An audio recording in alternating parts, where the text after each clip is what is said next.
In this episode, we're talking to Susan Bratton, who is a relationship and sex expert. Now, a quick warning before we get into the show. I do want to mention that there is open discussion of lots of things related to relationships, related to sex, related to orgasms. This is all done in the service of providing information. But if you're somebody who a lot of these topics are taboo for you or make you uncomfortable in any way, maybe this is not the episode for you. I do want to just issue that warning beforehand. Now, hopefully you're still interested in listening to this because there's a lot of golden information in this episode.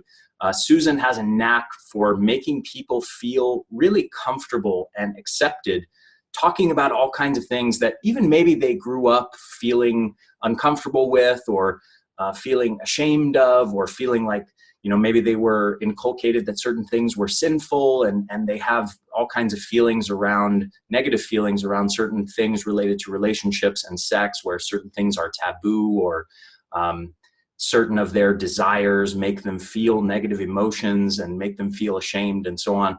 So I think that if you're one of those people, you're really going to enjoy this episode and get a lot out of it. Also, I want to mention that this is a topic, sex and relationships, that I think is hugely important in the overall context of our health and our energy levels.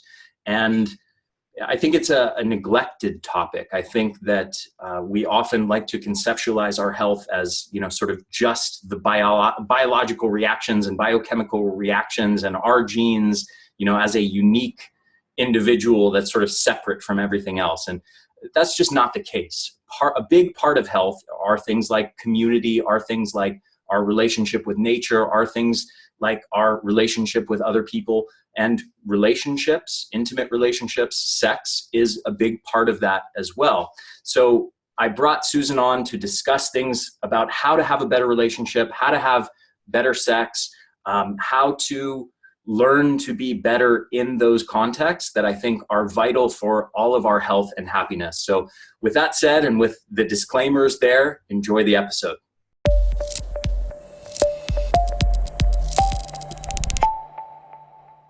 Hi, everyone. I'm Ari Whitten, and welcome back to the Energy Blueprint podcast. Today, I have a guaranteed super fun episode with one of my friends, somebody who's been a previous podcast episode guest, who had a very, very racy and fun and well-received podcast previously, and now I'm having her on for the second time. Her name is Susan Bratton, and she is a trusted hot sex advisor to millions. I was just telling her that she's the only person that I actually have their tagline like in my memory, that I actually know their title. So just a couple little bits about her background. She's a champion and advocate for all who desire passionate relationships, and she's considered the Dear Abby of sex, with her fresh approach and original ideas that have helped millions of people of all ages and across the gender spectrum transform sex into passion. She's an author, award-winning speaker, and serial entrepreneur who teaches passionate lovemaking techniques to her fans around the world. She's been featured in the New York Times and on CNBC and The Today Show, as well as appearing on ABC, CBS, CW, Fox, and on NBC as the Marriage Magician. So with all of that said, welcome, Susan. Such a pleasure to have you on. I'm so happy to be back, Ari. How much fun is it to get to play with you more than once? I'm a lucky podcast guest. Yeah, and on a personal note, it was really great to see you a few weeks ago at the mastermind that we were both at, that I was attending as a guest. And I really, really enjoyed, we got to spend some time together on the boat, and I got to just sit with you and talk relationships for, I think, like an hour and a half. And it was we had a good chaw, as they say. Yes. So you are a very wise woman, and I'm very excited to get to share your wisdom with my audience. So this last podcast, we talked about sexual energy, very much sex focused, but also kind of talking about sort of some of the more esoteric stuff when it comes to energy cultivation. Yeah. This podcast is going to be less racy, but maybe we'll. Don't count on that, Ari. Yeah, I was going to say, knowing you, I imagine that we'll probably still get into some racy stuff. So relationships. Yes. Just before we started this podcast, I had kind of asked you if it was okay to talk about, like, hey, why are so many relationships failing? Why is the divorce rate so high? And your response was kind of like, I don't really want to go there. I don't want to go negative and trying to fix broken stuff. I want to work with people who already have a somewhat healthy relationship, who are looking to take things to the next level and inject more goodness into that and more strategies that can take it from average or decent or good to amazing. So I love that. I'm fully on board with that. What do you think are some of the and I guess we could do maybe a broad overview first and then dig into specifics, but what do you think are some of the biggest keys to unlocking the highest potential for what a relationship can be? Number one would be something that I call relationship values, understanding your values and your partner's values, how they're different, and how you can get up every day and focus on what the other person wants out of their relationship with you, and they can do the same for you. That has been, I've sold almost 20, I think this month I'll hit 20,000 copies sold of my book. It's not even a book, it's a workbook called Relationship Magic. And I'll make sure I give your podcast listeners a discount link for you, so you don't have to pay full price. That getting on the foundation where you understand that you and your partner are totally different, and that though you both want common things, peace, love, joy, hot sex, etc., that you also enter into the relationship with a different set of needs and a different set of feelings you want to feel. So that's one thing. And we can circle back to any of these. I'm going to just throw out some juicy little bombs for you. And you can be like, let's go chew on that one for a while. Okay. So number one is, what's the process of understanding what your relationship values are and how do you communicate them clearly to your partner so they know what the heck you want and they can just get up and give you that, and you can do that for them as well.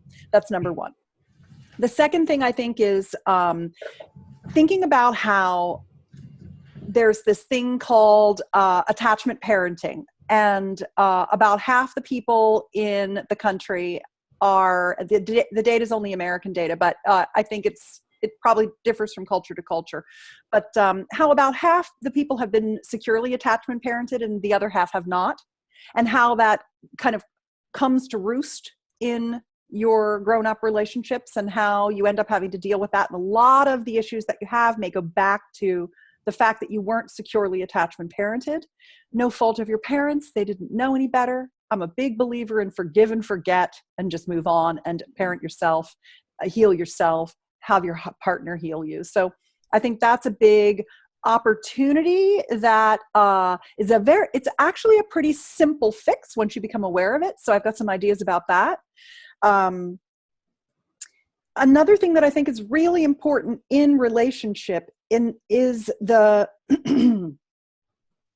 idea, the benefit of 110% truthiness and how you begin to have a truthful practice of relating with your partner, and why it's both the most scary, most exhilarating, and most connecting thing that a couple can do. You're remembering these, I can tell. I'm taking notes. Yeah, good. So you can come back and remember. Make sure to come back to them and I don't have to ask you to repeat them. I won't remember because I get into that flow state and then I don't remember what I said. Thank God there's recordings. So that's another big one. Another really big one to me, and this kind of flows from truthiness and it's part of intimate connection, is probably my second most famous book. And it's only my second because it wasn't out first, it was out second, so it hasn't had the time in the saddle for people to buy as many copies, is called Sexual Soulmates. And my belief is that soulmates are co-created and sexual soulmates are co-created. And there are some things that you can understand about yourself and how you relate to your partner on an intimate level that can be the make or break of staying connected and staying in a passionate relationship with your partner that keeps getting better and better, or one that swirls down the toilet over time. And I've looked at what those big things are that really make the difference in that way. And it's my belief that if you look back at attachment parenting, and to secure attachment, a big part of it comes from how much you were held, and also the emotional reactions that your parents had to the times when you were in pain and what they did about it. Did they shut you down? Did they run away? Or did they hold you and experience the trauma with you? And in the creation of being sexual soulmates, you have the opportunity to come together and heal those traumas and move into a level of openness, honesty, curiosity, and discovery about yourselves as people who are constantly maturing, growing, and becoming different and changing, and having the experience of having that together, enjoying that. And then another thing that I think is really important about successful relationships is, I use my hands as a picture. If I'm putting my palms together and I'm interlacing my fingers, you think about that as being like two people coming together as one. And I think that that's great in the initial early phases of a relationship. But if I open my hands and I flip them so that the backs of my hands are together, then what you're looking at is two people with their backs, having each other's backs against all that life will throw at them. And I think that that's actually the transition that you need to make as you mature. And I notice that it happens a lot for people in their 30s and 40s. They begin to realize that if they don't have their partner's back, if they're not in it, like my husband and I call ourselves Team Sweetie. We've called ourselves that since we got married, but we weren't always playing as the team with our backs together to the world. A lot of times we were waiting for that person to complete us, or we were waiting for them to become the thing we wanted them to become, or whatever it was. We were together, but we didn't have each other against all else. And I think that, just to quickly interject on that point, having seen you and your husband together, it's very apparent this is the case. You know, like you can, it's hard to describe, but I can just see how that is. Like he has your back all the time. He's there. He's just enamored with you. He's in love with you still after what? You guys have been married for 20 years or something? 25 years. Yeah. And yeah, I mean, he just has your back 100%. You can see it, you can feel it. It's beautiful. And for women, often when I go back to the idea of relationship values, what are your relationship values? My top relationship value is security. I really need to be taken care of, no matter what a powerful dynamo I am. What I realized is that I need my man to create the solid foundation upon which my femininity and creativity can flourish.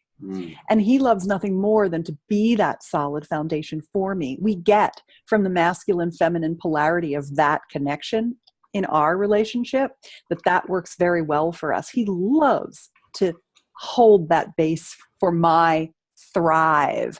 And I love to take care of him and adore him and give him the affection that he wants so much and loves so much in the relationship. So that's because we know what each other care the most about. And we're willing to say, yes, I need that from you. Please give that to me. Yes, I'd love to give that to you. Here you go. So I've talked about communication techniques. I've talked about holding and attachment. I've talked about understanding that every person has different things they need out of a relationship.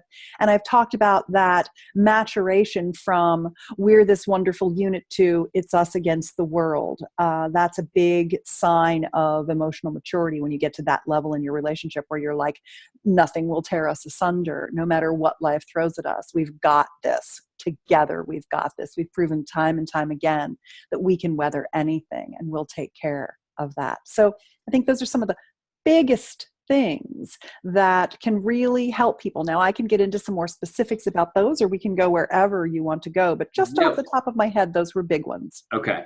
So one of the things that you talked about is kind of this security, and you mentioned that about you personally needing to be provided security. I'd love to dig into that a bit more. We have this traditional sort of masculine feminine dynamic, and the masculine is the provider of security, the provider of, historically speaking, the traditional role is like financial provider, or hunter-gatherer times, it's like, I provide food, I provide shelter, I provide safety, I'm a protector, I'm a hunter, I'm a warrior, and so on. Roles are changing, though, in the modern world. Yeah. And we are not hunter-gatherers anymore. And women are often going out into, of course, into the workforce. And oftentimes there are lots of relationships where women are making more money than their male partners. And these traditional roles are getting mixed up, and they have lost a lot of the clarity that has been there for centuries, for millennia. And I think my intuition is that it's causing a lot of problems in relationships, as women are looking to men and going, it's not even clear to me anymore why I need you. You know what I mean? So what do you think that this kind of transition that's going on in the modern world and the loss of these traditional masculine feminine roles is creating problems in relationships? And can you talk a bit about that from your perspective? Yeah, I watch this a lot, and I'm always very worried about saying the wrong thing and having people be mean to me. You can just pass on the whole question to avoid. Oh, no, not at all. Because what I don't want to do is make anyone feel bad about being the full complement across the gender spectrum of what is inside them. I am an extremely feminine woman, and I am an extremely masculine woman. And I feel that I can hold all of those things and do that with grace and charm. And I think that men have, all of us have, all kinds of, the multitude inside us, right? Multitudes inside us. We are any one of those things at any time. So what I see is that there's just a wider permissible expression of gender spectrum available to people today than ever before. At the same time, so that's like the horizontal perspective is, okay, in the world today, I can be as masculine as I want and as feminine as I want. And that is awesome. At the same time, I am still in a female body and I am estrogen driven. You are still in a male body and you are still testosterone driven. And those two things make very different types of responses to environment. Estrogen is nervous and it thinks about a lot of things. And therefore, what you'll find is that when women learn their relationship values, a lot of them, one of their top values is being safe and secure, though it manifests in many different ways. It could be financial security. For some women, it doesn't mean anything. They have enough money and they're not worried about it. For other women, it's very important for them that their children and they are cared for and provided for on a financial basis. It runs the spectrum. Where for most men, because their testosterone, which is full speed ahead, I don't need to pull over and get no stinking directions because I am a man and I know I have this huge belief in my potential to figure out what I need to do. And because of that, you will not often find a man whose top relationship values include security. You won't find it. And so even though we have the expressive ability to be gender spectrum in our personalities, at the core we are animals run by bacteria that run our hormones, that make us do stuff that we have hardly any control over. Man, if we knew how little control we had over this meat space, we would be like, oh God, we just think we have control over it, you know? So I would just say generally that there's still a lot of room for the masculine feminine to come together to bring our unique essential selves to a polarity, to the magnetism that draws us together. And if you are not in the masculine feminine gender spectrum, if you are, you know, a woman who identifies as a man or what, you know, whatever it is, if you're not in that, there is still that hormonal piece that has its say. And so ultimately, I think the question is, everyone is finding their own way in every moment. And the more that you know the more that you honor what is inside you and that is right for you, which gets back to the truthiness and the juiciness of truth in relationships, which gets back to the sexual soulmate pact, which is an agreement about intimacy. That means I don't know what I'm going to want today. I'm a hormonal, cyclical person. It depends on how much sleep I've had and food I've eaten and where I am in my cycle as to how I want to interact with you today. And as long as I'm checking in on that and honoring that and just going with that, and we agree that that's just how we operate, it's that agreement that makes it safe for us to speak up and ask for what we really want and need. And I think that in a relationship, the more that you can get clear on what it is and why your behavior is the way that it is. What is that behavior what's the need that's generating that behavior? Let's unpack that and see if we can get you what you need in the way that you need it so everybody's happy. I think that's a lot of what happens in relationships that makes them strained, is that there isn't enough honoring of the self and the self's needs across that spectrum. Mm-hmm. Beautifully said. I have a more specific question on the same general theme. I know some men who literally feel confused and inadequate if they are not the woman's provider, that a financial provider, that if the woman makes more than them, they're confused and they feel inadequate in terms of their manhood and what they're bringing to the relationship. So I have, and also I think I've seen, and this is, I don't know that I can say this with objective, like very clear empirical evidence, but it appears to me from my observations that I've seen a lot of women in those kinds of relationships end up being resentful towards the man, and also take on a lot more masculine energy. If they're the ones who are making more money than their male partner, they end up kind of over time subtly becoming more of the, this is maybe politically incorrect to say, but more of the man in the relationship, where they have more masculine energy. The man typically becomes softer and more submissive, and they tend to lose the sexual polarity and stop having sex with one another. Mm-hmm. So my two specific questions here are: what would you say to the man in that kind of relationship? What can he bring to the relationship if he's not making more money than his female partner? And what would you say to the woman in that kind of relationship? I would say that couple is still this instead of this. Mm-hmm. And when you are a couple like this, you take all the things. Just for people who are listening instead of watching. Thank you. Yeah. If your palms are facing and you're waiting to complete each other, rather than your palms are against, you've got your backs, your palms are, the back of your hands are together and it's you facing out against the world as a unified unit. The people who are struggling with their egoic self-appreciation around their financial contribution, or the woman who are feeling like the man is lesser because she's making more money and he's not providing, and so she's disappointed in him, and then she starts to henpeck him, and all of those things start to devolve in the relationship. What hasn't happened is that you two haven't come together and said, okay, divide and conquer. Like, you do these things great, I do these things great. Maybe I bring in more money, but you're the one that manages it better for us.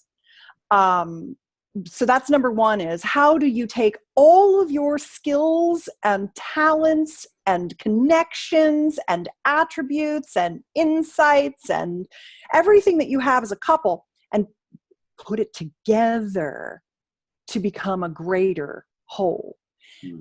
That's number one, because then everybody's bringing all their best stuff in to mesh together, and that's what creates a stable platform for both of you. The second piece of that is, how do you keep the sexual polarity going? And the best way that a couple can keep their sexual polarity going is to check everything at the bedroom door and really have an agreement that whatever happened out there, we're going to work on making that all better. But inside, in our private lives, we're going to have a sexual relationship where we nurture each other, we love each other, we stimulate each other, we pleasure each other. Sometimes I'm giving to you, sometimes you're giving to me. I'm allowing you to get good at loving and pleasuring me. I'm opening myself to you, taking me to higher and higher and higher pleasure levels. We're taking turns doing that for each other. We're gaining and growing our skills together. We're learning new techniques to pleasure each other. We're trying on and indulging each other's fantasies. We're playing with new toys. We're going to have sex in different locations. We're trying new positions. When you come together as beginners with a beginner's mind in your sexuality, you learn a lot of new things and you have all kinds of exciting varieties of experiences together. And it keeps you feeling like teenagers that keep enjoying new experiences and having new breakthroughs in your intimate life together. And that works really, really well because you end up with a natural polarity in the bedroom because you're testosterone and she's estrogen and you like to do different things to each other. So it almost works itself out when you can kind of have that agreement. Mm-hmm. Beautiful. I want to go back to values. Okay. So that was the first thing that you talked about. So yes. Can you make this topic practical as far as what does this look like on an like actual practical level, as far as how do you get on the same page with the other person as far as your value systems and start living that? Yeah, it's super easy, which is what I love about it. First thing you have to do, though, is you have to be really honest with what it is you actually want. It doesn't work if you're not honest with yourself. So let me give you a story of Lauren and Rob. Lauren, her number one relationship value, it turns out, was security. I have a list in my book. You can figure out what your values are. You can look at your old relationships and say, what was it I didn't like and what did I like? Oh, okay, my values were getting met. Oh, my values were not getting met. You can kind of figure things out for yourself. But I'll just give you some examples so you get to start to get an idea of it. Lauren's relationship values, number one was security. Number two was freedom. She is one of these modern day women who is like, I want you to totally take care of me and I want to be able to do whatever I want.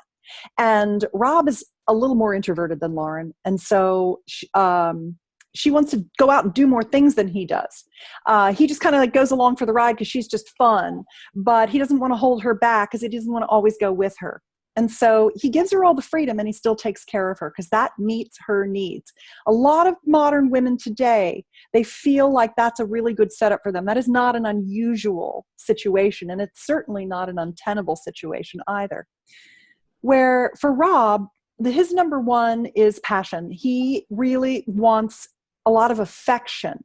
It's not necessarily that he wants sex 3 times a day or anything like that. It's more that he wants to have kind of a sexy relationship with Lauren. He doesn't want it to just all be transactional, platonic, running the family, running the kids, da-da-da-da-da. He wants to have that private, special carve-out time where they are very close, very intimate, and they're really good in bed together. He never wants anything to come between that. And then his number 2 is honesty. He is the kind of guy who's very uncomfortable when he doesn't know all the information. He's one of those really analytical kinds of guys, and he likes to get all the data so he doesn't have to worry about things. That's what keeps him from worrying, is knowing the real truth about things, where for Lauren, what keeps her from worrying is being taken care of by Rob. Now, where the values get really interesting is that, and I could give you the third and the fourth, it doesn't really matter what they are. But what Lauren does is she makes sure she gets up every day and she comes in, because Rob always gets up before her. He's at his desk. He's having a cup of coffee, getting ready to go to work. When she arises, she comes and sits on his lap in the morning and gives him a kiss. Or she comes and she at least greets him. Or sometimes she just walks around the house without any clothes on so that he can see her naked, which he loves. She's like, I don't know why you want to do that, but I'm going to do it because it makes you happy. Where what Rob does for Lauren is he makes sure that the burglar alarm is always set at their house, that the car tires are always good, that they always have their insurance premiums paid up, that bills are not paid late, that she's got good health care. It's those kinds of things that are the signals to her that she's being taken care of. And they're things that Rob naturally is very good at. He just kind of can pay the bills on time, where Lauren's like, oh my God, it's the 31st. I had no idea what today was, you know? So they found the ways to support each other with the things they don't do well, but that they really need to have. And they don't worry, she doesn't worry about paying the bills. She makes sure she gives Rob great sex a lot, and they have a really good sex life because that's what makes him the happiest. And so it's that idea of knowing exactly what it is. Like if you said your number one relationship value is passion, but I didn't know that what you wanted me to do was come and sit on your lap in the morning and give you a kiss, how would I know? And so it's not enough to say, well, these are my values. What you have to do is you have to say to your partner, and here's how and what you can do so I know that my values are being serviced in the relationship. And when you can get your partner to give you a list of 4 things, 4 different values, that's about all you can remember, that's about all you can handle, and that gets you like 90% of the way there. So for Rob, Lauren always tells him the truth. And this is one of the things we were talking about with regard to the truthiness being sexy, being the thing that binds you together. Telling the truth is really easy when you're talking about someone else, but it's very difficult to admit all the petty, nasty, greedy, crappy things you think.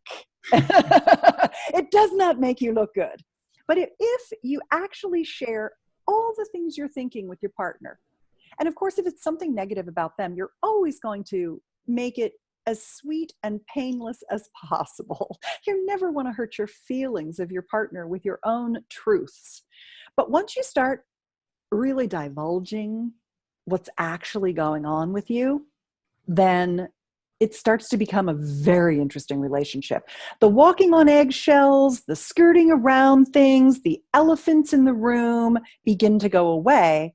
And all of a sudden, you've got this zesty, interesting, fascinating relationship because you're talking about stuff that's like deep inside you and very interesting. And so once Lauren understood that that's what made Rob feel secure, and she started opening up and like actually admitting to herself things she was thinking and then sharing them with Rob, it really made them both a lot more connected and happier and confident with each other and feeling secure in their love for each other. So those are some examples of relationship values and how you would explain to your partner what it was that you needed to feel those feelings. Mm-hmm. I have a question that popped into my head as you were describing like specific things that you could say, hey, here's what I need. I have kind of mixed feelings about that. One aspect is I think it's smart and I think that it's like, it makes a lot of sense. Yeah. On the other hand, I have in me like I have a really negative reaction to anything that feels inauthentic.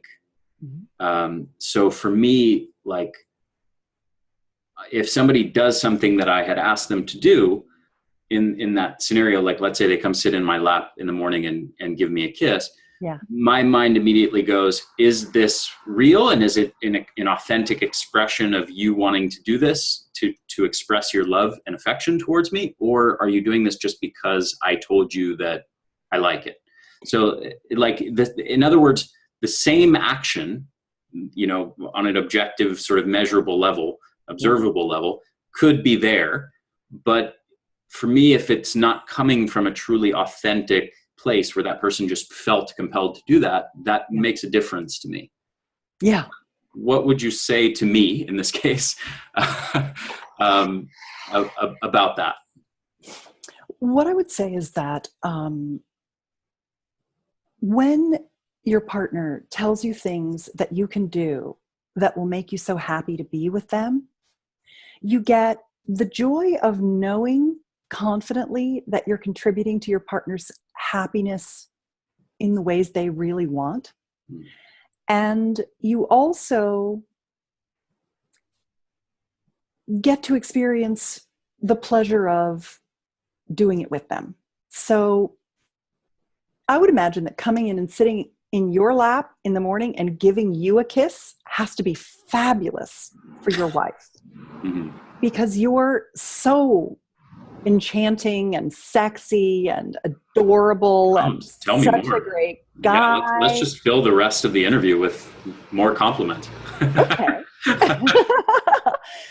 So not only is she getting the joy of you experience her giving it to you, she's experiencing the joy of having the experience with you.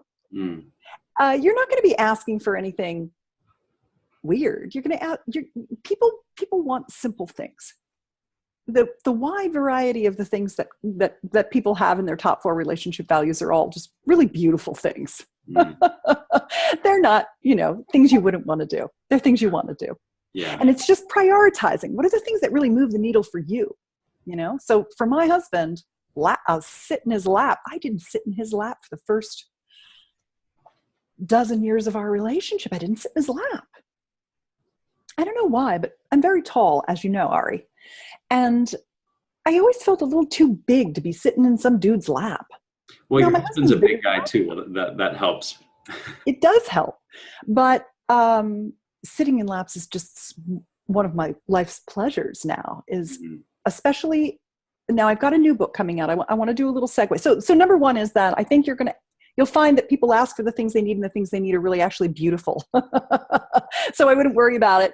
And often if you ask for things and your partner gives them to you, then they find the joy in them as well. And they find the joy in your joy, and that gives them joy. So asking for what you need and being okay that your love wants to give it to you, and that they get, even if they didn't get joy in it themselves, they got joy in giving it to you, and that's enough. But they would get joy in having it themselves too. Yeah. That is a phenomenal answer. Well done. Oh, thank you.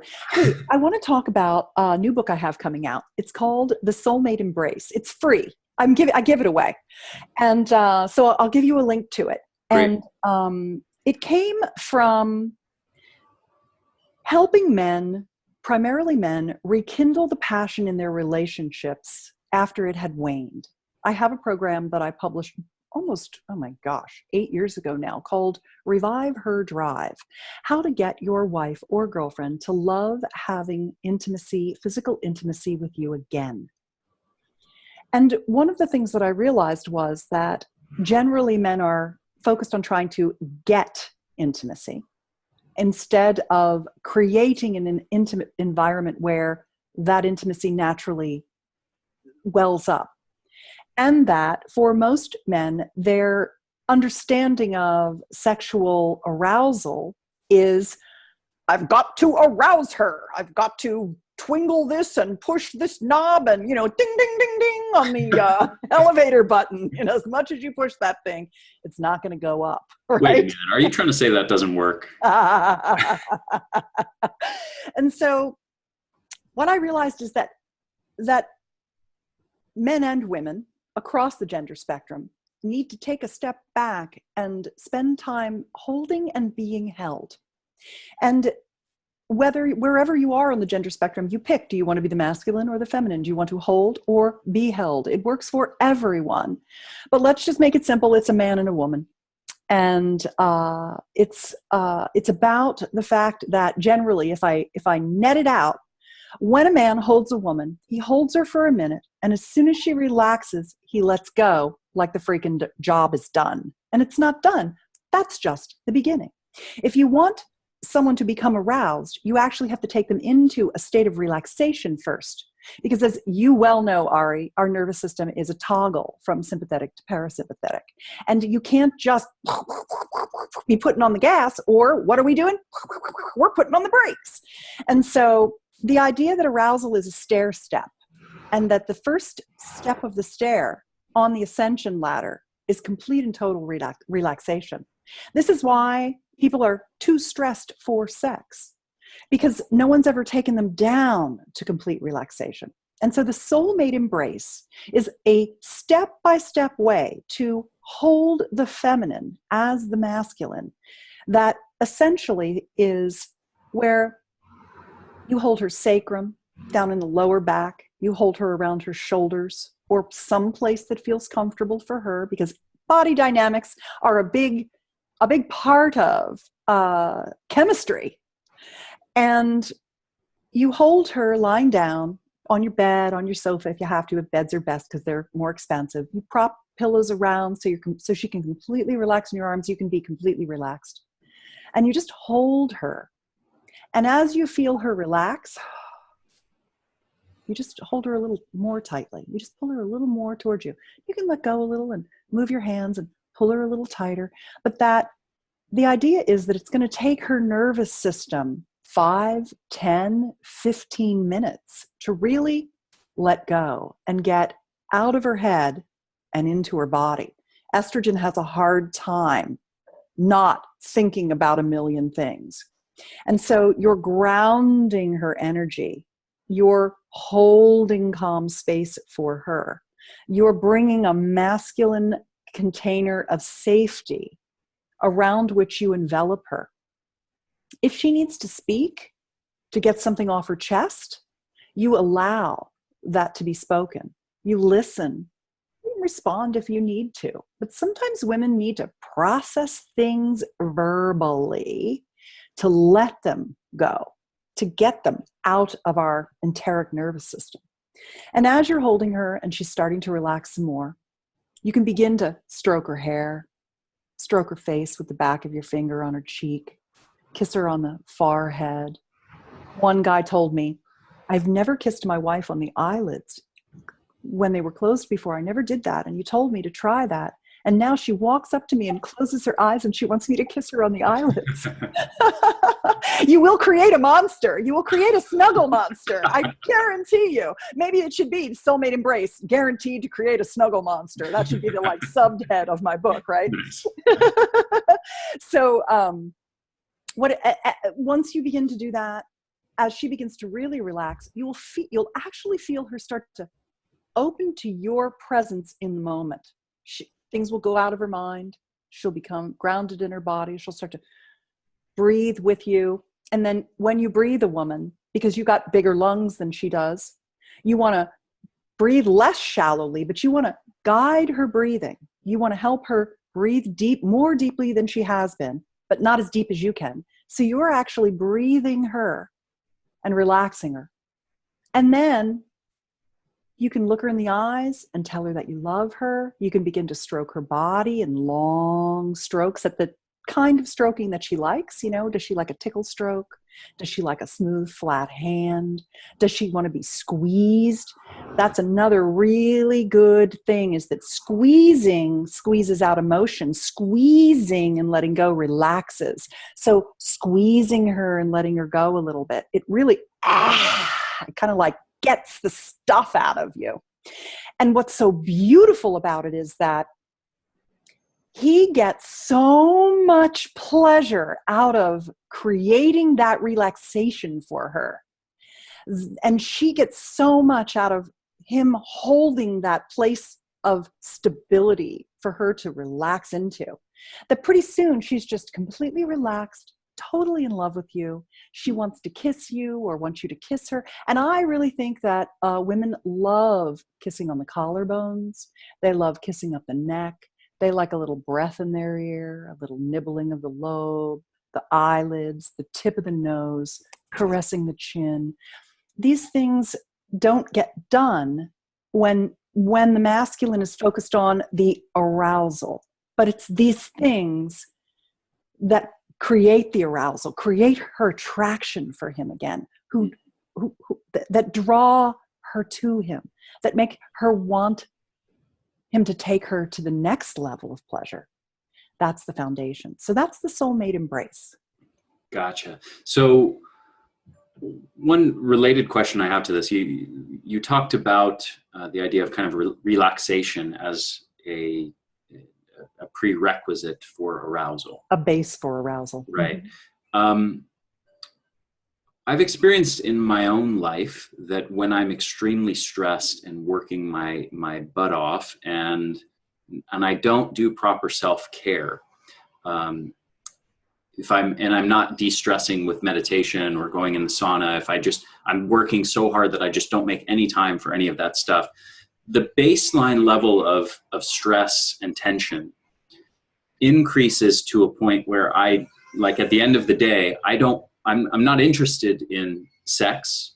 I just want to go to sleep, and I just want to relax, or I just want to lay there and do nothing and just watch TV to finally get a break. Yeah.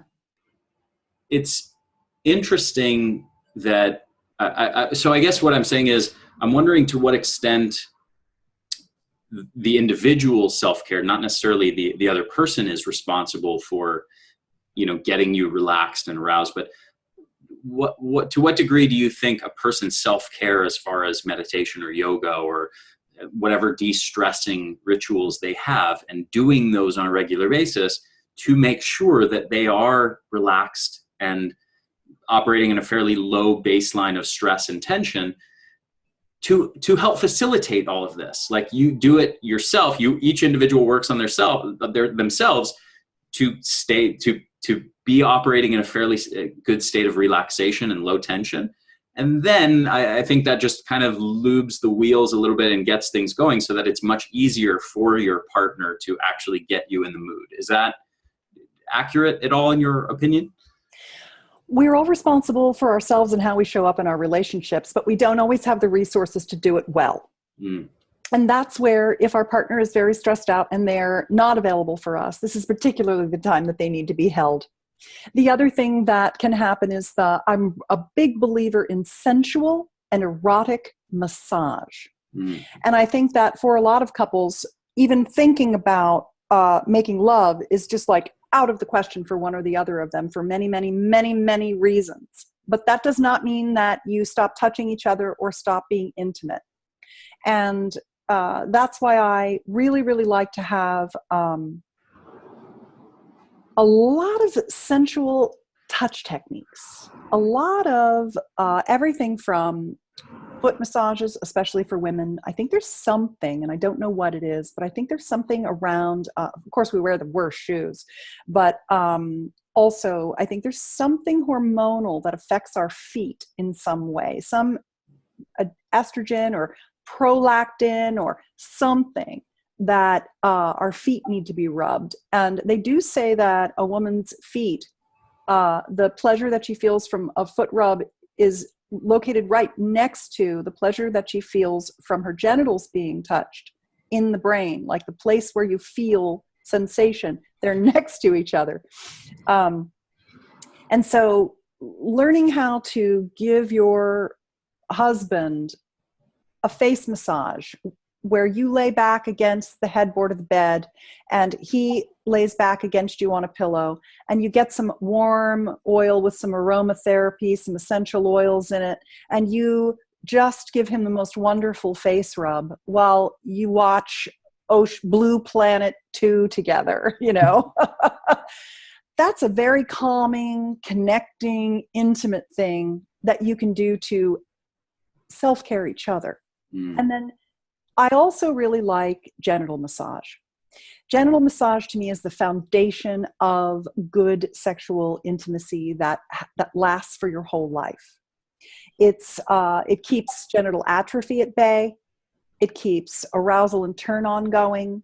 The blood flow is fantastic when people are going through menopause and andropause. It's connected in a way, genital touching is connected in a way that's very vulnerable, but very pleasurable and very close and very intimate. And so one of the products that I have that I think is probably, I think this is my most beautiful product that I've ever created, is called the Steamy Sex Ed Video Collection. And in it, there's erotic massage as well as sensual massage techniques, like 30 or 40 of them on one of the videos for men, then one for women, and then a little bit more. And because we're never taught how to pleasure, being able to watch together as a couple and look at those videos and say, oh, I'd like you to try that on me. Or, we used to do that and we don't do that anymore. We should do that again. Or even just like a genital massage for a man. If a woman doesn't have a lot of experience, she doesn't really know what feels good. She doesn't know what she can touch or how to stroke it. And if you ask the guy, he'll know the 3 things he likes that, take him over the edge, but he doesn't really ever know how to describe just being pleasured that way. And so being able to watch and follow along and do the things and tell him what you're doing and have him give you feedback, it builds the skills and confidence that allows a woman to really feel good about enjoying giving her partner pleasure to the point where it becomes incredibly pleasurable and a big turn on to her. And for many men, they don't really know the anatomy of their partner's vulva. And so to be able to have the time to actually get in there with some nicely oiled hands, especially if they've got rough hands, put some gloves on, just some nitrile gloves, nice and tight, put some oil on your hands and just get in there and play and discover and find ways to stimulate and touch and knead and tickle and pat and tap and all those things. And to learn all those techniques so that she can say, wow, what was that thing you did? What was that thing? What are you doing right now? He'll get more dexterous over time. His hands will become so deft at pleasuring her. And that will help her actually become a more orgasmic lover because he's bringing all that blood to her genitals. And I recommend when you watch TV, you're giving each other touch of some kind because that really can bring that stress back down and increase the connection that you have together. Noted. Game of Thrones plus genital massage tonight. Exactly. Although I'm not sure. I haven't watched Game of Thrones, but I think it's pretty violent. Yes, probably. Well, unless you're like a sadist or something, probably not the best TV show to give genital massages to. That's why I recommended Blue Planet. Yes. Good choice. It's a gorgeous ocean. Did you see Blue Planet 2 yet? I haven't actually. It's stunning. Is it? Yeah, it's the BBC with David Attenborough, and they go all over the world and they talk about the world's oceans and all the marine life in it, and the cinematography is exquisite. It's the most beautiful thing I've ever seen. So that's a really good one for Genital Massage Wednesday. Nice. Yes, schedule it in. Nice, I love it. Out on the calendar. I want to get back to, well, actually, there's one little digression that I wanted to do. Something you mentioned briefly. You had a program called For Men, Revive Her Drive. Revive Her Drive. Mm-hmm. Okay. What if, I know a lot of relationships over time tend to lose sexual polarity and you just maybe fall out of the routine of having sex and maybe become more oriented towards your children and the day-to-day activities of work and, and all this kind of stuff. And all of the sudden weeks start going by without sex, or maybe months, Or years. or maybe in some cases years. What do you think are some of the keys to helping couples just start to reconnect and rekindle that sexual attraction and like start to have sex more frequently? Because I think you could probably, I would imagine there are like barriers that are almost created that like, if weeks or months go by, it then becomes really hard to just grab your woman or your man and hold them and start kissing them and start getting into that mood. You know what I mean? So what tips do you have to sort of break down that barrier? There's 4 keys to revival. The first is to romance her again. She needs to be romanced to desire you sexually. And for a lot of guys, they've gotten into the try to get sex mode, but they've forgotten that she needs to be taken out on a hike. Moving her body is moving her emotions. She needs to be rode in a rowboat on a lake. She needs to be put in a Ferris wheel at a fairgrounds. She needs to have you like step on it on a windy mountain road and feel the move in your convertible, moving her emotions in a way that is not trying to get sex. Number 1, recreating the trust and reminding her why she fell in love with you and wanted you in the first place. Number 2, reawakening her body sensually, not sexually. There's nurturing touch, There's sensual touch, there's sexual touch. And too many men go immediately to sexual touch, and it shuts her down. Women are a fire that needs tinder and kindling, and you build the little fire and then you add the fuel. Men, they get immediately turned on, but she takes a long time to catch up. So all those massages keep her pot simmering. And the better you get at gentle massage, the more she's going to remember her desire and want to invite you in. So reawakening her sensually, not sexually, reminding her that she likes to be close to you, holding her, petting her, kissing her, those kinds of things, without an agenda for sex. Because if you try to get sex, it backfires.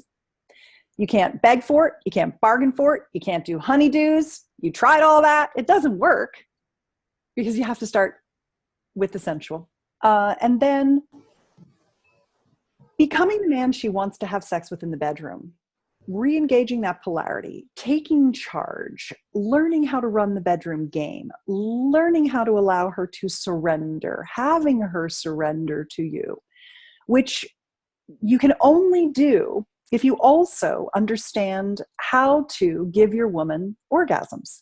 So one of the reasons why women stop having sex with their partners is that once the new relationship energy wears off, and it becomes the day-to-day platonic world of raising the children, she actually can't orgasm as well from you.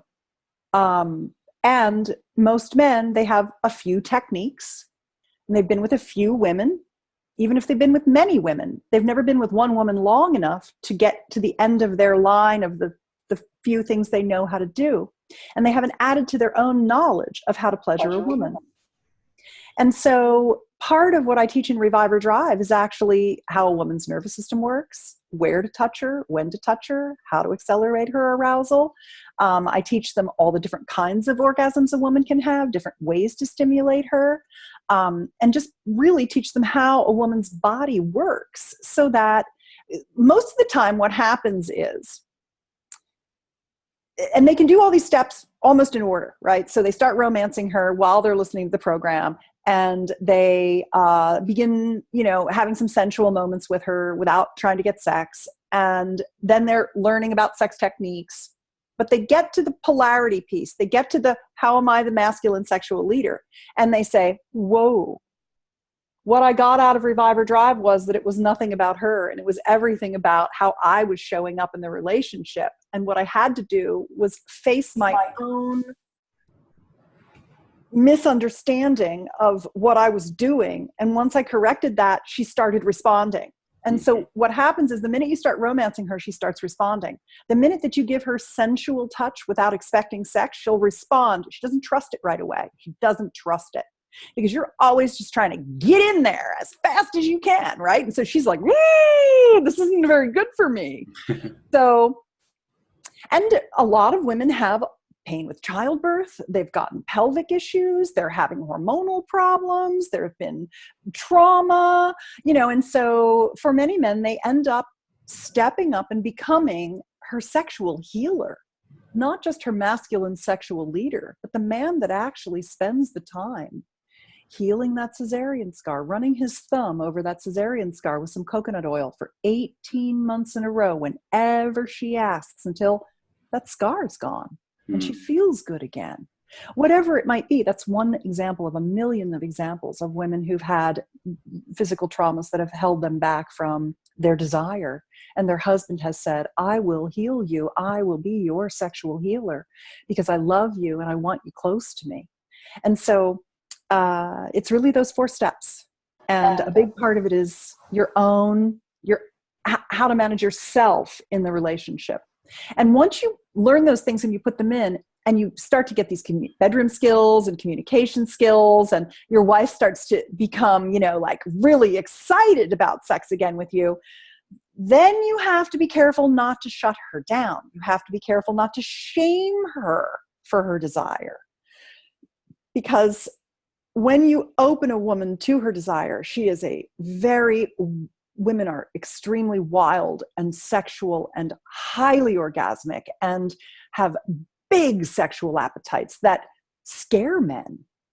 And so you have to be careful on the other end of that could be coming. And you have to be able to be solid and contain that and say, I can handle it. What else do you have? Give me some more, baby. Bring it on. Bring it on. So let's go back to, well, first of all, actually, let me just say that I love what you just said. Beautiful. Thank you. Yeah. I want to go back to attachment parenting. Yeah. And you know, you just touched on this very briefly as you were listing all these things off. But tell me more about how the parenting styles that you were brought up in as a child relates to your current relationships as an adult. Yeah. I would say that if you're securely attachment parented, you are pretty easy to get along with. You are loving, hugging, cuddly, easy, not triggered very much on things in your relationship. And if you're not, you're the opposite of that. Things feel unsafe. You feel unheld. There are often core wounds. I'm unlovable. I'm not enough. I will do it wrong. That occur. They can all be overcome by yourself with a good partner and a good therapist. And the person that I think is the absolute best in the world and who's written some really readable, marvelous books is Dr. Susan Campbell. I'd be happy to introduce you to her and have her come on your show. Yeah, I would love that. Because she has remember that I'm not a therapist. I'm like the Dear Abby of sex. And so I don't delve into core wounds. What I do is teach you anatomy, passionate lovemaking techniques, bedroom communication skills. I'm in this area. I can't fix all the things that happened back here, but I can send you in the right direction. I can identify the issues and send you in the right direction. And Susan is marvelous. She's written a book called Getting Real, which is about the 10 truth-telling skills. And what was her 5-minute relationship repair was her latest book. And it's about understanding your core wound and what it is so that you become aware of it and you can see when it's getting triggered so you can begin to unwind that. And it's marvelous work. Beautiful. So the big sort of answer to if you were not raised in with attachment style parenting is you tend to have those kind of core wounds and be triggered very easily. Yeah. And basically you'd recommend for people to read Susan Campbell's work and hopefully work with a therapist as well. Yeah. Beautiful. Yeah, because you can unwind that stuff. Okay. Yeah, you can unwind so much. And even if you can't get rid of it all out of your body and your reactions to things in life, you can become aware that it's your reaction, and then you can manage your reaction. Mm-hmm. Okay, so I don't know how much more time you have. Do you have another maybe 15 minutes? Or Oh, sure. You want to go a while today, huh? I do. Well, there's so much I wanted to ask you about. And this has been great stuff so far. And I'm realizing like an hour has flown by already. So I want to be respectful of your time, but also I'd love to have you on more and ask some more juicy questions. Okay, sure. So soulmates are co-created. That's something you said earlier. Mm-hmm. Elaborate on that. What does that mean that soulmates are co-created, and how can we start to engage in a process on a practical level to actually make that happen? Okay. Well, let me just tell you briefly the 6 essentials to connected sex. The 6 things that I think are what help couples become soulmates for each other. And I'm going to grab my book so I get them in, so I remember them all the right way. I mean, here's the thing about sexuality. It is a vast subject. I mean, I help people from 19 to 90 across the gender spectrum, all around the world, from every culture. Wow. And I have to know about everything from anatomy to STIs. You know, there's a new STI they're just discovering, to, consent, to dating advice, how to talk to girls, how to get your wife to have sex with you again or your husband to have sex with you again. Like, there's so much to sex. And so just remembering what every single thing is that I ever wrote, I've been writing for a decade. I've written thousands and thousands of articles. Like, I have hundreds of videos and many, many ebooks and programs, but I spent the decade thinking, giving people advice and then hearing how it worked. Okay, I tried this and here's what happened. Oh, okay, I tried this and here's what happened. Now what do I do? Now what do I do? Now what do I do? And I would coach people, and I get questions, everything from, secret fantasies that people have that they feel terrible about, that they feel shame about, to, how do I find the vagina hole? I get everything. Have you really gotten that question? Yeah. Last week. Wow. Actually, it was, how big is a vagina hole? It was, how big is a vagina hole? It varies. Stretchy. The answer's stretchy. Big enough to get a baby out. Amazing, isn't it? I know. All right. So let's see. The first thing is, and this is something that people struggle with, is actually being present with each other instead of off in your minds. And men get, they're strategizers because deep down they want to give a woman incredible pleasure. Again, I'm going man, woman here, but it's gender spectrum, but it's just easier to say man, woman than they. It gets confusing. Yeah. So he wants to give her incredible pleasure because he's driven to be the superior lover. So he gets invited back in because he's competitive. It's competitive for him.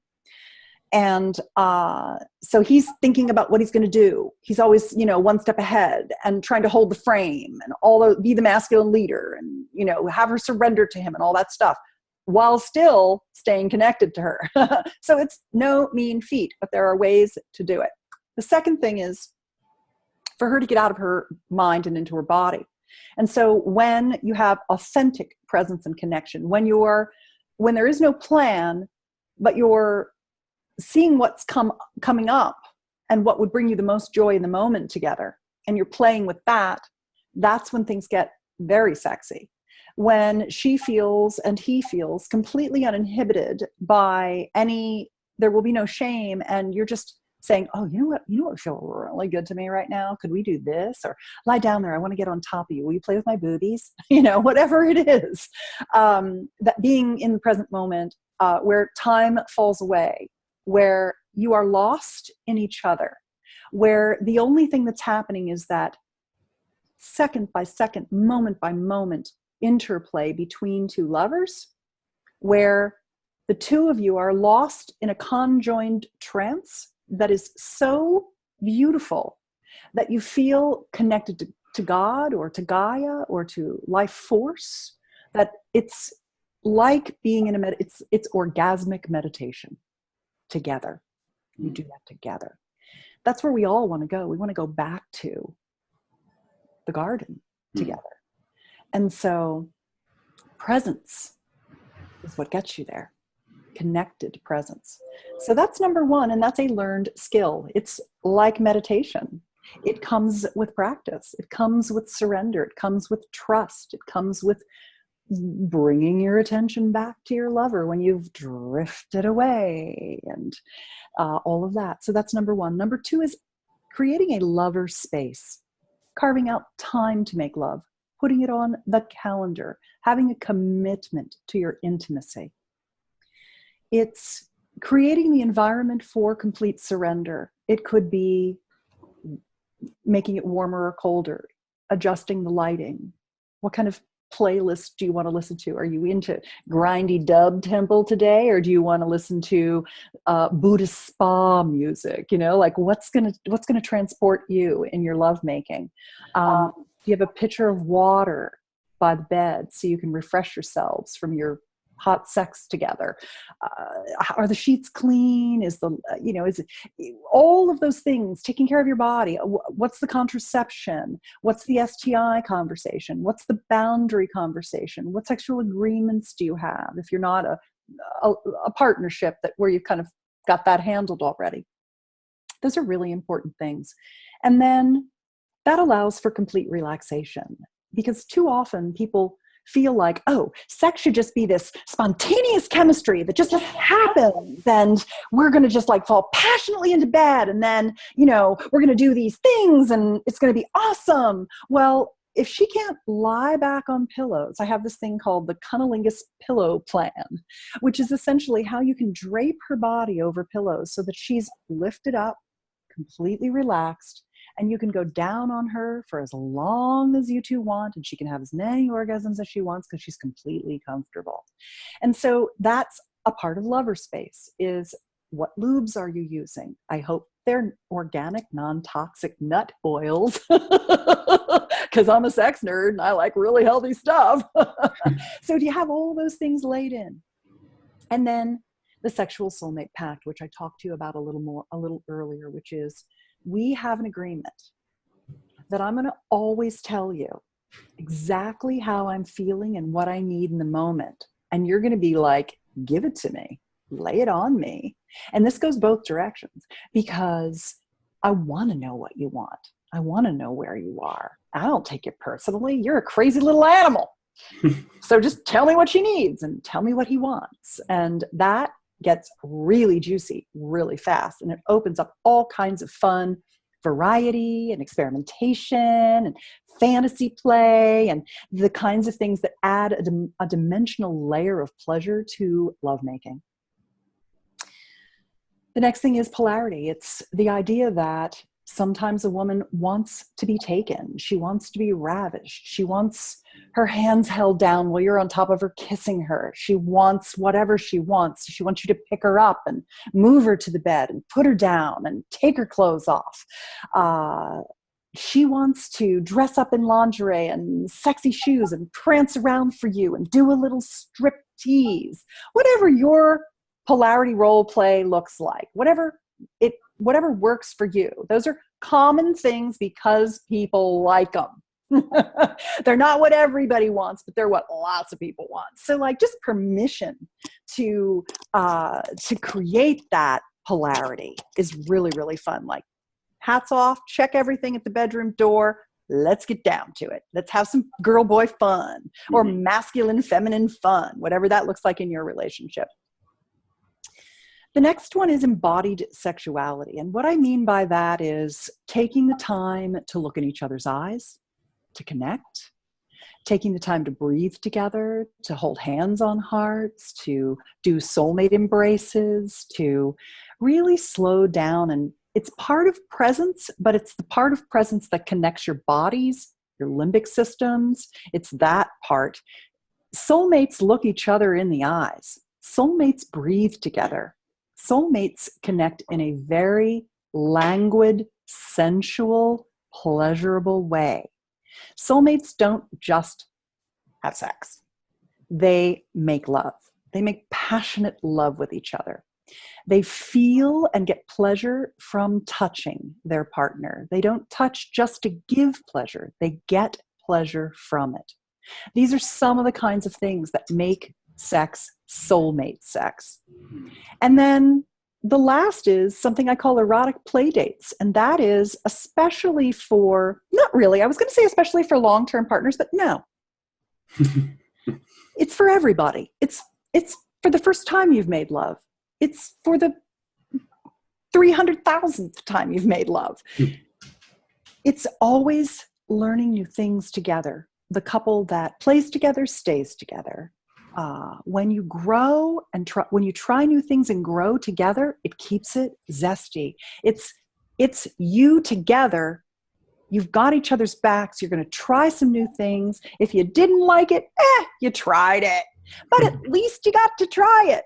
And so that's where the novelty, the variety, the education. I'm going to learn genital massage. I'm going to learn how to give her G-spot orgasms. I'm going to try anal sex.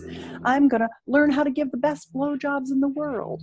I'm going to whatever. It goes on and on and on and on. I want to dress up. I want to do role play. I want to be a Catholic schoolgirl and get a spanking.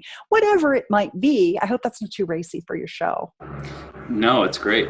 Okay. I mean, look, there's a spectrum of people watching and listening to this.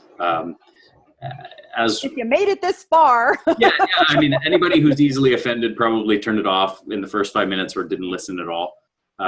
So, that's the case. I just accept that some people are going to be offended, but I think the benefits of speaking on these topics openly outweighs the loss of anybody who's easily offended. Yeah. And so I'm willing to accept that, the never liked repercussions to. of that. So carry on with all the good stuff. Now, back to that Catholic schoolgirl and her Exactly. spanking. Yes. Tell me more about the Catholic schoolgirl outfit. Indulging each other's fantasies. A lot of times, your fantasies are your subconscious mind's way of dealing with your sexual desire, your shame about your sexual desire. And a lot of fantasies come from your prepubescent and pubescent time, things you've seen that you've transmuted into a fantasy. And most of them are like pretty silly stuff, pretty goofy stuff, and pretty easy to indulge. And so I just real quick on a personal note, I had a big crush on two crushes on Disney characters as a little kid, Princess Jasmine and Pocahontas. Oh, so I agree. I think they're both incredibly sexy. Yeah, I have a thing for that. Little bit darker skin, kind of exotic looks. So, well, there you go. So maybe your wife can indulge you in a little bit of maybe you can poke a harness.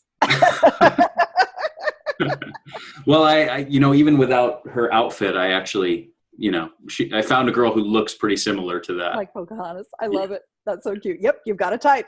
So it's me just living out my childhood fantasies about Disney characters. Aren't we all? Yeah, so that's the neat thing about erotic playdates is that one of the things about your sexuality is that if you put attention on it, if it's something that's important to you, there are people who I call sexual seekers, and they are still listening. You are still listening. You are a sexual seeker. And there are people who are not. And everybody has their priorities and they have different things. But for sexual seekers, they tend to want to have great sex their whole life long. And we mature sexually. So if you indulge some fantasies and you try some things for your partner, you might find you love them. You might find, it didn't do anything for me, but they had a great time and that makes me happy. But if you go back and forth and it's like, you know what my fantasy is now? Here's what I would really like to do. I just can't stop thinking about this. Could we do it? And you do those things, you'll find that they change over time. You mature sexually as you mature physically and as a person and your whole life long. The great thing about sex is that it keeps getting better. There is no end to it. You can increase your orgasmic capacity, your ability to withstand pleasurable sensation and hold it and enjoy it. You have the capacity to grow more deeply in love with your partner, to be more turned on by them than ever, even if your body's age. You can be more turned on by your partner today than you were 25 years ago when you married them. Mm-hmm. Because you have this richness of experience together, this growth together, and this turn on together, and the knowledge of each other's bodies together. So that's where I live. I hang out in that place of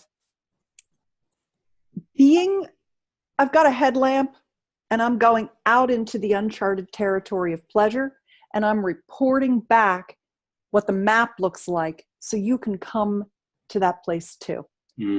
That's kind of my job. My research is quite good. The research I have to do for my job, it's not the worst thing in the world. And sometimes you probably wear a headlamp into bed because your husband Tim, I think, has a fantasy for spelunking. And he told me that turns him on when you wear the headlamp for cave exploration. I love it. My last question for you is on orgasms. Yay! Now we're talking. I am a orgasm person.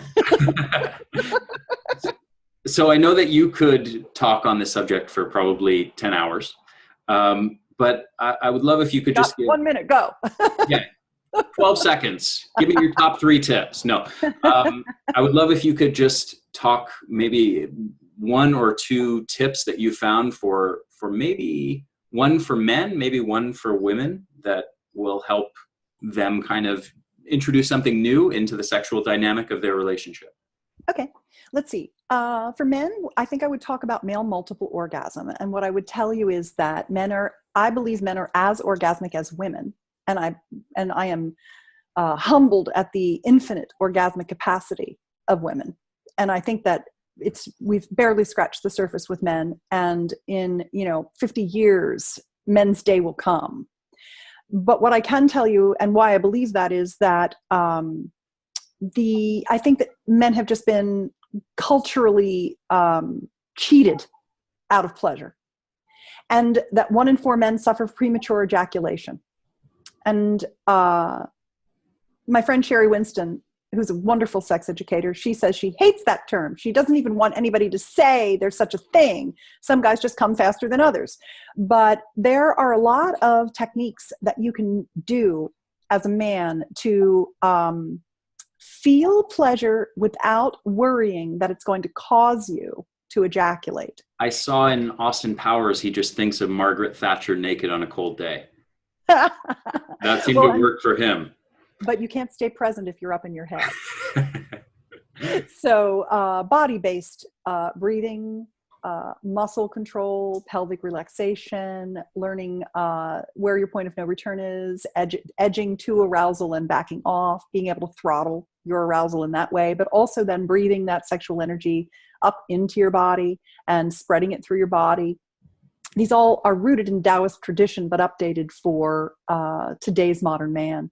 I am lucky enough to publish a program by the amazing Tantra teacher, global train the trainer Tantra teacher, Jim Benson, called Multi-Orgasmic Lover for Men. I'll give it to you if you want it, which explains to men that your ejaculation and your orgasm are separate functions in your body. You happen to ejaculate when you have an orgasm, but you don't need to. And so then he teaches you how to separate those things so you can become a multi-orgasmic man. Yeah, Interestingly enough. I'll just say on a personal note that I started exploring this when I was in my mid-20s with Mantak Chia's work. Yeah. I think he's got a book called The Multi-Orgasmic Male, if I remember it correctly. Yes. I thought the whole thing was nuts and nonsense when I first started exploring, but I can say, based on my own personal experience and many people I know, that it is very, very real. Well, Montauk's Taoist traditions are focused on semen retention. And there is a bell curve of the population for whom ejaculation depresses them and depletes them. And I think that semen retention is good for them, but for most men, they're biologically wired to want to cycle their semen through to keep it topped off and fresh. And so people are wired in different ways. So what I like about Jim's program, he teaches something called the knee breath, that once you understand how to begin to separate ejaculation and orgasm, you can ejaculate when you want to. We call it ejaculatory choice. You can come when you want to, but you can have lots of orgasms. And when you start having full body orgasms, when you're with a woman and she sees that she is creating this incredible feeling for you, we call it the tuning fork effect. You're resonating with this orgasmic pleasure that then is cascading over into her, and she's orgasming, and pretty soon you just can't tell where one orgasm starts and the other ends. It's just, that's when you get into that conjoined trance connection of incredible pleasure together. That's that learned skill that becomes the soulmate connection, the sexual soulmate connection. So that's one thing I would say about male orgasm, is that I think it's a great untapped energetic potential. And I'd like to do my best to have men learn more about how to become multi-orgasmic. Many of them do it to give their partner incredible pleasure. They don't even do it for themselves. I'd like to see men take more pleasure themselves. Mm-hmm. For female orgasm, where do I go with that? Oh my God. Give me your top 93 tips, Susan. Many things you can do. But you know what I'm doing right now? I'll just tell you what I'm doing right now. So I'm always like, whoa, how much more can I come? You know, like I just want to see like, where's the upper limit? And I have not found it. I mean, hours to recover because I've had so many orgasms. what I've been doing lately is I've been updating a program I have called Female Liquid Orgasm. It's about female ejaculation and G-spot orgasms. And one of the things I've been doing is updating the toy guide. And I've always had this kind of like holier than thou kind of looking down my nose at sex toys, because I have always been one of those people who have believed that all you need is within you now. Passionate lovemaking is two people together. I don't want to stick a piece of plastic in the intermix. But I have been Tim and I have been systematically trying a half dozen of really high quality, non-toxic sex toys that are focused on G-spot and female ejaculation. And I could just kick myself. Boom, boom, boom, boom, boom. That's me kicking myself, because I just squandered like most of my life not having I've left a lot of pleasure on the table. These are amazeballs. First of all, guys' hands get tired with a lot of G-spot stroking. Women can take, once they're warmed up, a lot of pressure and a lot of sensation. But guys always start too hard because they watch porn and they see what they do to porn stars, and your wife and girlfriend aren't a porn star. They're not using their yoni the way that these women are. And so then the women are like, oh no, I don't like that. Don't do it. It's too much. The delicacy of awakening a woman's G area. It's not a spot. It is a whole area. And it's basically the whole roof of her vagina all the way back. Like, you know, people are like the G spot, the interior fornix. I'm like, just get on up in there. Who cares what this stuff is called? Get the whole thing going.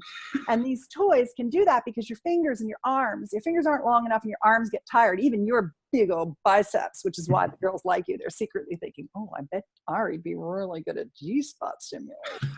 That's the reason. I always wondered what it was. Now you know. Anyway, the tools, they really give a guy, and guys, you guys are great with tools also, which is awesome. So you really can get in there, and if you know what to do, use them well, which is a big part of what I'm doing is I'm exploring. What would I tell a couple about how to incorporate these toys into their lovemaking play such that he's not going to hurt her and she's going to get pleasure out of it and he's going to take her to the next level? Because you can do it to yourself, and there is the whole category of solo play with these toys. It helps with solo play and exploration, which is wonderful, but you can't surrender to yourself. So it's really nice to have a partner that knows what they're doing. So I've been spending a lot of time in that world of G-spot, pleasuring, and female ejaculation. Man, you're right that doing research for your line of work must really be tough. I know. It takes a lot of time, honestly. If you're going to spend a lot of time doing something, that seems to be a pretty good thing to be doing. Yeah, I think so too. Yeah. I like that, and yoga and hiking. That's what I do. And swimming in the ocean. I love that. That's nice. My favorite. But anyway, so yeah, I would encourage more women and their partners to do more G-spot awakening, pleasuring, healing. It's a big part of sexual healing. It holds a lot of our buried emotion and it has to come out. And once it comes out, it's out, which is nice. And I always talk about female ejaculation as being like a good cry and an orgasm had a baby, because it's just a real release. Like when you cry and you feel better, it's the same with female ejaculation. And by the way, like men, the ejaculation and the orgasm are separate. You can ejaculate without an orgasm, or you can have an orgasm without ejaculating. And over time, you can ejaculate or not if you don't want to. You're in control of your body. Some women are like, what happens if I ejaculate all over him after I learn how? I'm like, well, first of all, he's going to love it. Because men like those signals of surrender. They love those signals of just unabashed pleasure, if they understand what it is. But generally that's what I've been playing with, if you will. Beautiful. Well, Susan, this has been racy. It's been long. It's been long. It's been racy. It's been very fun. Thank you so much for sharing your wisdom. Thanks for having me. Relationships are such an important part of health and energy levels. And I mean, I've been in my younger years part of in relationships that were toxic, that were problematic, and my God, does it just screw you up on every level to not have healthy relationships and to not be on the same page with your partner and to not have a good sexual connection and to not have the same value systems. I mean, everything that you shared is just so important, such an important part of health and having good energy levels. And I'm really thankful that you came on the show for a second time to share your wisdom with my audience. So thank you so much. My pleasure. I really enjoy all of the great questions that you ask me. Thank you for loving me so much and for all the appreciation that you give me. Oh, I do, Susan. You're I think my most fun. I won't tell all the other podcasts. I think you're the most fun podcast guest that I've ever had on the show. So, yeah, this has been a blast, and of course, talking to you in person is always super fun as well. So, you've mentioned a few different products of yours. I want to come back to that to close, so people who want to learn more from you can get those resources. We're going to put links to all those things on the podcast page, theenergyblueprint.com. /relationships. But the products, again, you have Relationship Magic. I talked about Sexual Soulmates, Relationship Magic, the Steamy Sex Ed Video Collection, Female Liquid Orgasm, Multi-Orgasmic Lover, the Soulmate Embrace. I think that's the 6 I talked about. Yes, good memory. We talked about a lot of stuff. I was only going to remember 3 of those. Yeah, I'll give you links for everything. Great. Yeah. So just real quick, talk about Relationship Magic and what's in that. Sure. Yeah, just kind of you can go to myrelationshipmagic.com and get that one at the discount. I'll make sure you get a link for that. That's the one that teaches you your top 4 relationship values and helps you learn your partners and how you need to do it so they understand and feel that they're getting those things, not just from a conceptual perspective, but like the list of like, here's how I feel that you're making me secure. Here's how I feel that we're in a passionate relationship, that kind of thing. Here's how I feel like I've got freedom to do what I want. Mm-hmm. Great. And then I know at least one of those books is something that you're giving away for free, right? Is that the Sexual Soulmate? I'm going to give you the Soulmate Embrace and the Sexual Soulmate Pact for free. Beautiful. Okay. Yeah. So we're going to have those on the podcast page, theenergyblueprint.com /relationships. Susan, thank you so much again. Absolutely brilliant. Hey there, this is Ari again. One more quick thing before you go. Just make sure to subscribe to our YouTube channel, The Energy Blueprint, and also make sure to subscribe to this podcast on your favorite podcast platform, whether that's iTunes or Stitcher or anything else. I hope you guys enjoyed this interview, and I will see you again next week.